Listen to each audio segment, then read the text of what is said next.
everyone, and thank you again for tuning in. The weather today has been phenomenal. Actually, there was a high of 69 or so, and it was quite comfortable outside.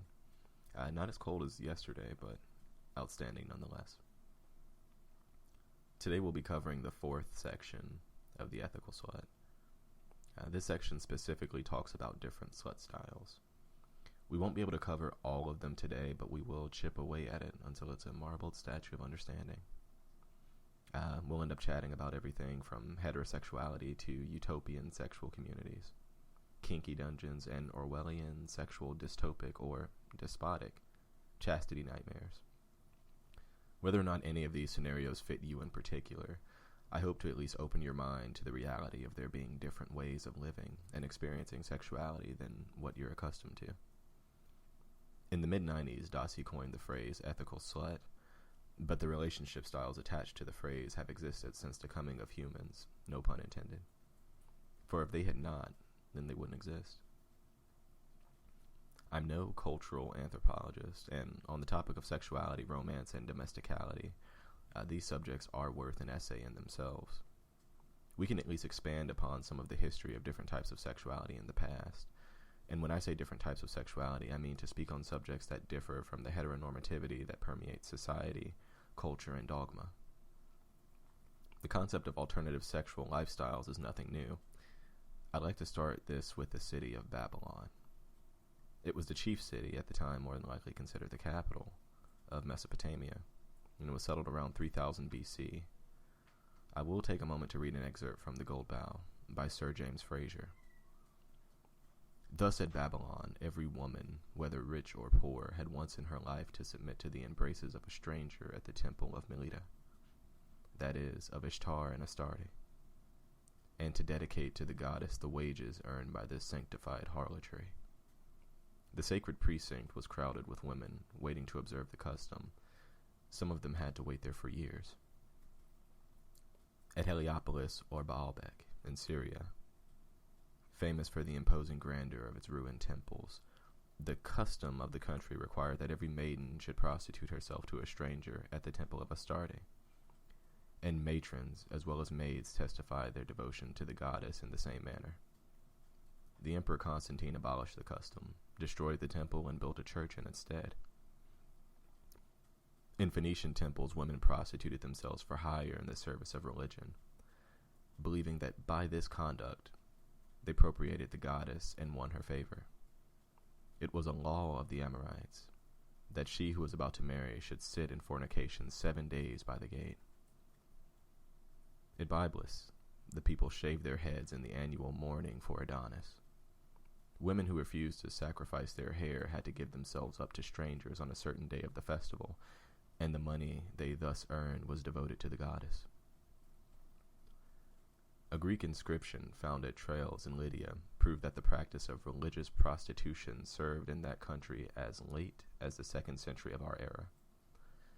It records of a certain woman, Aurelia Amelia, by name, not only that she herself served the god in the capacity of a harlot at his express command, but that her mother and other female ancestors had done the same before her.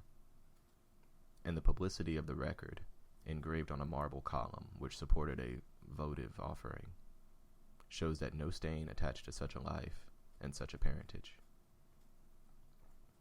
In Armenia, the noblest families dedicated their daughters to the service of the goddess Anitis in her temple at Asensia, where the damsels acted as prostitutes for a long time before they were given in marriage. Nobody scrupled to take one of these girls to wife when her period of service was over. Again, the goddess Ma was served by a multitude of sacred harlots at Kamana in Pontus, and crowds of men and women flocked to her sanctuary from the neighboring cities and country to attend the biennial festivals or to pay their vows to the goddess." End quote. Now, though I don't agree with the nature of forcing a person to have sex with a stranger because there is no consent, it's considered rape, I do believe we can pull a few modicum good from this excerpt. For one, the line, "Nobody scrupled to take one of these girls to wife when her period of service was over." This means everything. The culture at that time surrounding sex was not one of disgust, especially the culture surrounding women and their sexuality. Men did not hesitate to take a woman as a love because of her sexual past. The men of those particular groups did not allow insecurity, jealousy, and weakness to overcome them. They saw these women as strong, wardens of sex and nature. There was not a moment's hesitation or doubt when taking one of these women as wives. It was a welcome pleasure. Think about it.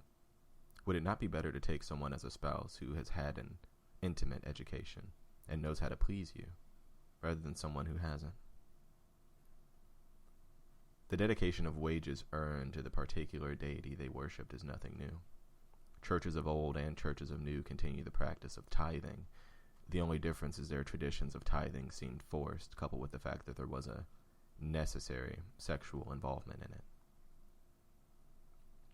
The church served as a pimp at the time, not unlike the church of today.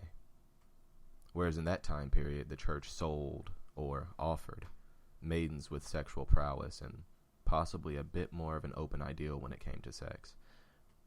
And the churches of now sell or put on layaway maidens that are pure and virginal. This amounts to selling virginity as if it's something to be proud of. As if, as reflected in our talk last video, the hymen is more important than the person it's temporarily attached to. The temples of Astarte and the law of the Amorites seem to be ahead of the curve by cutting out the middleman, getting rid of primitive obsession with virginity and hymen worship, but behind the curve in women's rights and bodily autonomy, glorifying their sexuality as they should, yet forcing them into sexual servitude. On the topic of homosexuality, I personally prefer someone who is homosexual to come and speak. Since I don't have anyone with me at the moment who is, I can only, using the information I have at my disposal, speak on it. Homosexuality has existed since sex has existed. That is to say that homosexuality is sexuality. Sexuality is humanity. These things cannot be separate. Let's take a trip to the past and review some instances of such. In 8000 BC, the world's largest depictions of homosexuality are found in the ancient San rock paintings of Zimbabwe, Africa. 3100 BC, and excuse me if I butcher the pronunciation of this word, the Mahabharata of India describe how Arjuna was well received in the palace of Maharaja Virata while spending 1 year as a cross-dressing transgender. 2697, legendary Chinese Emperor Huangdi is described having male lovers and is by no means alone in the history of China's ancient ruling monarchs. 2460, one of the earliest Egyptian pharaohs associated with homosexuality is King Neferkare, who is described having an affair with his top military commander, Sasinet, during the 6th dynasty. 2450, an ancient Egyptian tomb of two royal manicurists. Once again, excuse me for the pronunciation. Neankunum and Kumenhotep depicts the couple embracing and nose-kissing with the inscription, joined in life and joined in death. 445, Plato and Xenophon, two prominent disciples of Socrates, describe their teacher as helpless among beautiful adolescent boys. Plato further writes, same-sex love is regarded as shameful by barbarians and by those who live under despotic governments, just as philosophy is regarded as shameful by them. Ironic. 334. In Troy, Alexander the Great and Hephaestion profess their love by garlanding the statues of Achilles and Patroclus. 389. Rome enacts its first law against homosexual citizens under Christian leadership, taking away their right to make or benefit from wills. 370. The Roman Empire criminalizes sex between men with the prescribed penalty of death by burning. In the beginning of 66, Emperor Nero married Statilia Messalina. Later that year, or in 67, he married Sporus, who was said to bear a remarkable resemblance to Poppaea. Nero had Sporus castrated, and during their marriage, Nero had Sporus appear in public as his wife wearing the regalia that was customary for Roman empresses. He then took Sporus to Greece and back to Rome, making Calvia Crispiniana serve as mistress of the wardrobe. To Sporus, Epitronopini, ten peri asteta. Nero had earlier married another freedman, and excuse me earlier in case I butchered the pronunciation of that rhythm. Nero had earlier married another freedman, Pythagoras, who had played the role of Nero's husband. Now Sporus played the role of Nero's wife. Among other forms of address, Sporus was termed lady, empress, and mistress. Suetonius quotes one Roman who lived around this time who remarked that the world would have been better off if Nero's father, Gnaeus Domitius Ahanbarbus, had married someone more like the castrated boy. So let's be clear about a few things. The math that we use, the math taught in Christian and private schools, was created by a gay man. If you've ever used the Pythagorean theorem or benefited from it, which you do every day, which you're doing right now, you have a gay man to thank for that.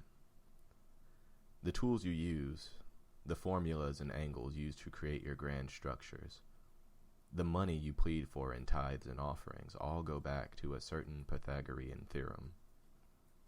The base of your building, created and built using the Pythagorean theorem. The homosexuality you so hate and discriminate against is the same homosexuality that created the formula for you to stand on and preach out of.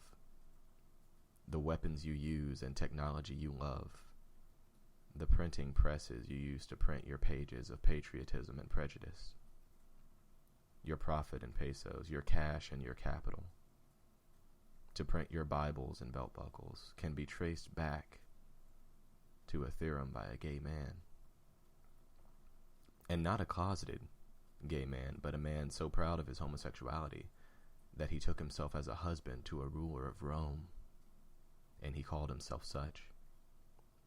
I wonder if he conceived that theorem when he was holding his husband, making love to his first mate. It's foolish to believe that homosexuality that is unnatural.